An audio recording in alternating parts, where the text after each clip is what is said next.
Good morning and welcome to the new edition of Dr. Lamba's Awakening Call. A couple of days back, a strange phenomena was observed all over the world.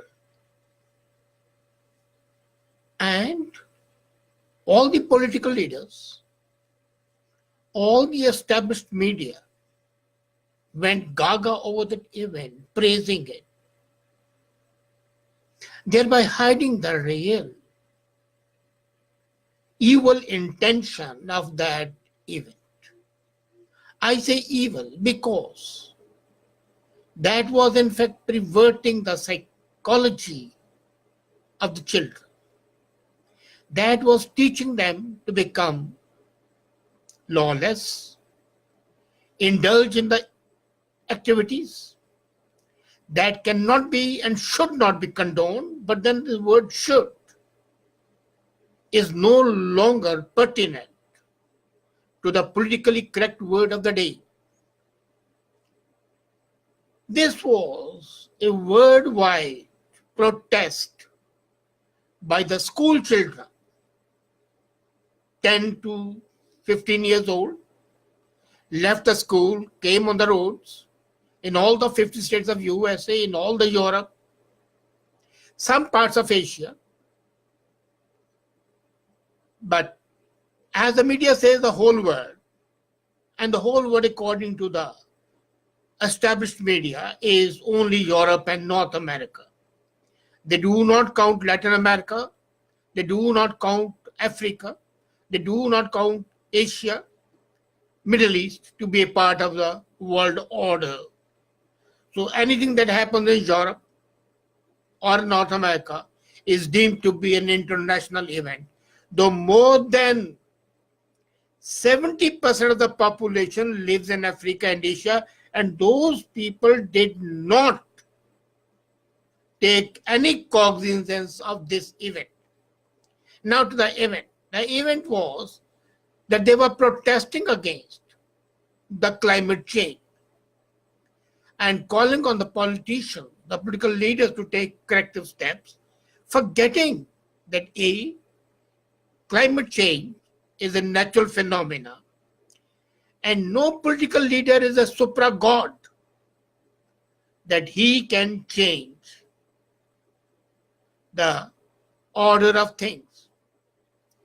And then it was a misrepresentation of the facts.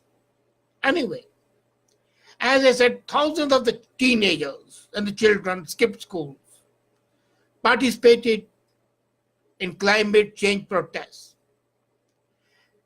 Okay, and a few days back, there was a 16-year-old climate activist, Greta Thunberg, whose name has been recommended by Nobel Peace Prize.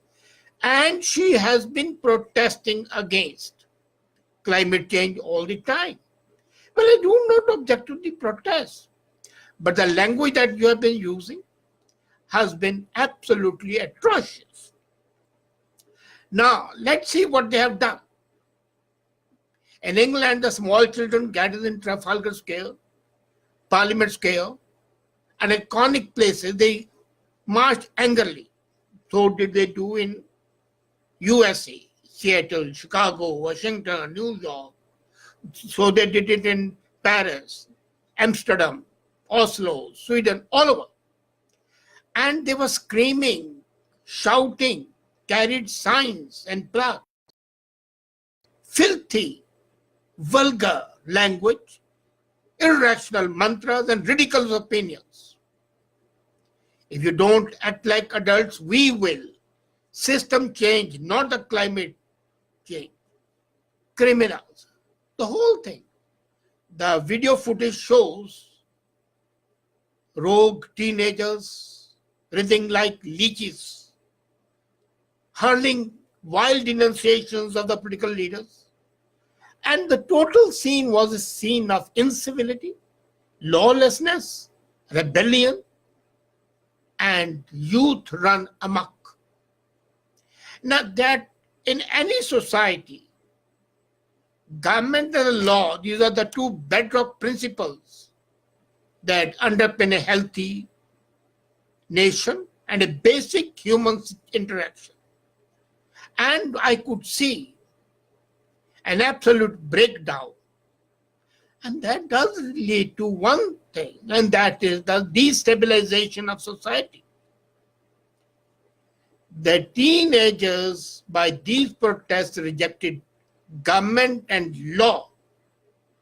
And the unfortunate aspect is that the adults praised it. Now, who were the people who organized it? The children didn't organize it.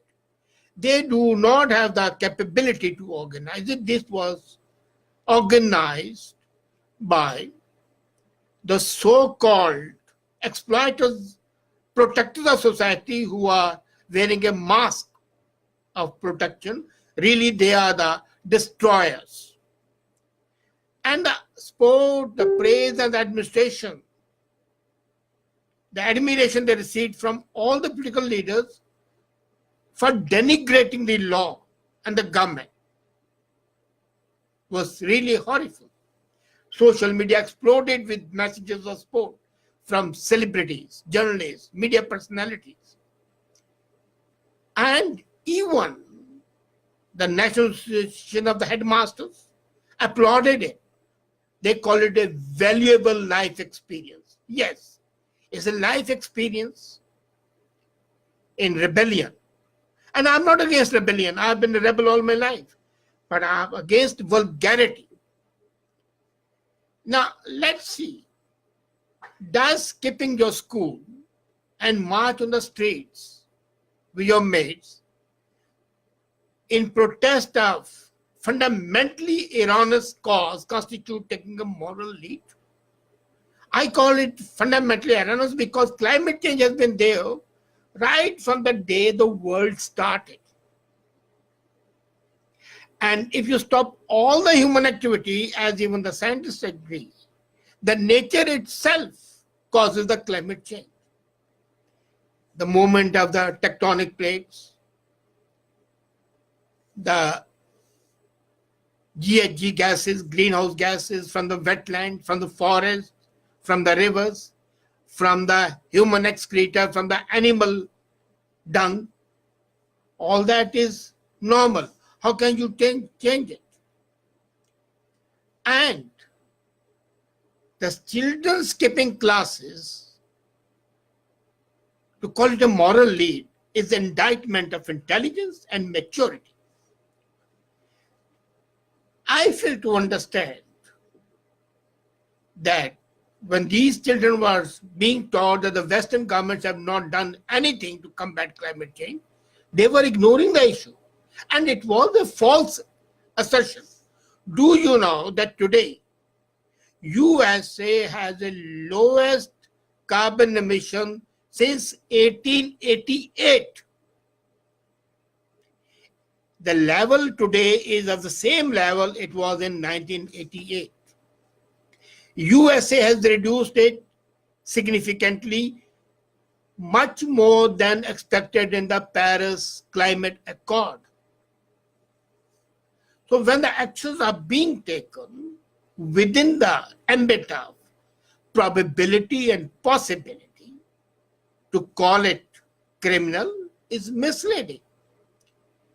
But then you could see that the kids and their instigators were not interested in facts. They were not interested in science or in evidence. Like the leaders on the radical left, these kids are interested not in rational discussion or debate. They were not presenting a viable situation. It was a topsy-turvy state of affairs. And I could see that the children are the adults and the adults are the children. Is that the way we expect children to grow up? Or do we expect them to be mature adults?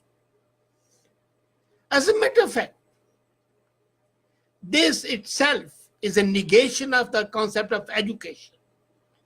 Education means rational debate, acceptance of the facts, and dispute of facts, definitely, but in a civilized manner rather than using abusive language.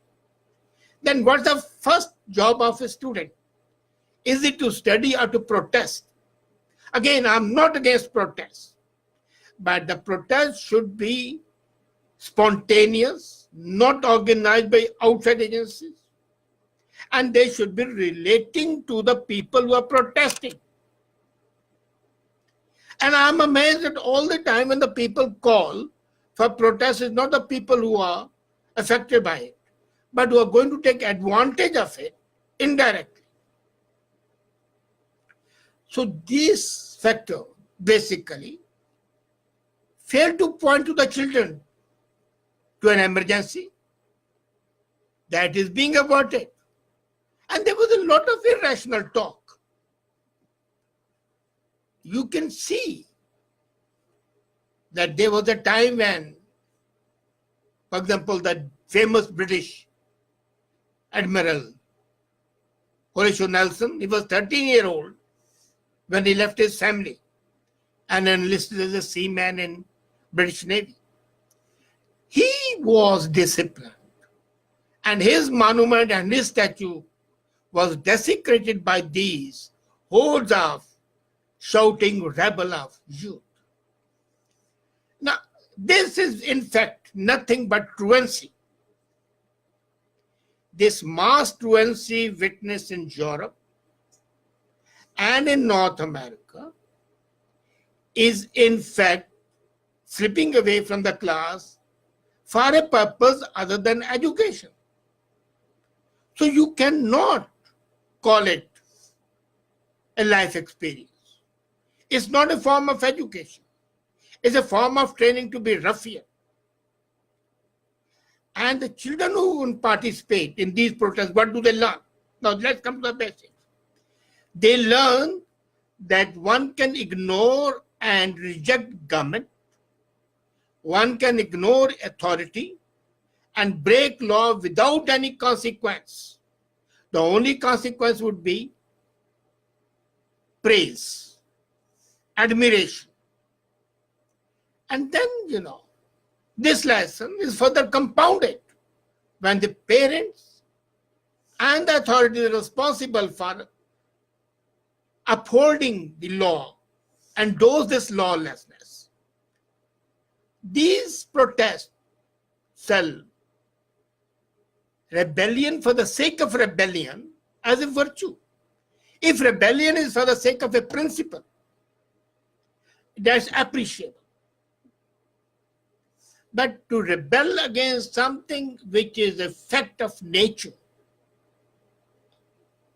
and which goes against the basic tenets of education is not, in fact, rebellion is anarchy. There has to be submission to law, yes. If the law is bad, change it. But you cannot break the law, right or wrong. So the two bedrock principles for a healthy, stable nation have been destroyed. And these youngsters, what do they need? Knowledge. That was not being given to them, rather they were being misled. As I said, if you come to the reality, the greenhouse gas emissions have reduced appreciably, and in England, they have fallen to the level of 1888. In USA, in France, in Germany, it's all over, in Sweden, in Norway, even in countries like China and India, they are falling down appreciably. So what this mass protest was about? Basically, the reason was that the ultra left wanted to create a situation to exploit the children to further the political interest, to grab power. And this process of grabbing power, they use children as their front arm. People need hope, and the children need hope, not the terrifying specter of annihilation. No. They need a hope that the future is better. And they should strive for that. Two aspects. One, the future is good. Second, you strive for a good future. But being destructive and anarchical is antithetical to hope and respect. That students need ethical training and discipline, not something to break down, but to build. They need to understand their future and they need to be motivated to attain that potential. This whole process, as I said, A, it was wrongly interpreted as being universal and international, which it was not. B, it was based on the wrong premises and wrong facts. C, the very basis of bunking from the school was unacceptable. D, most important, the language used, the methodology was abhorrent and detestable. Is this the new generation that we are building up? Is this the education that we are providing? Or are we making these students to be a political fodder for the manipulative political leaders? This is a time to think. Thank you.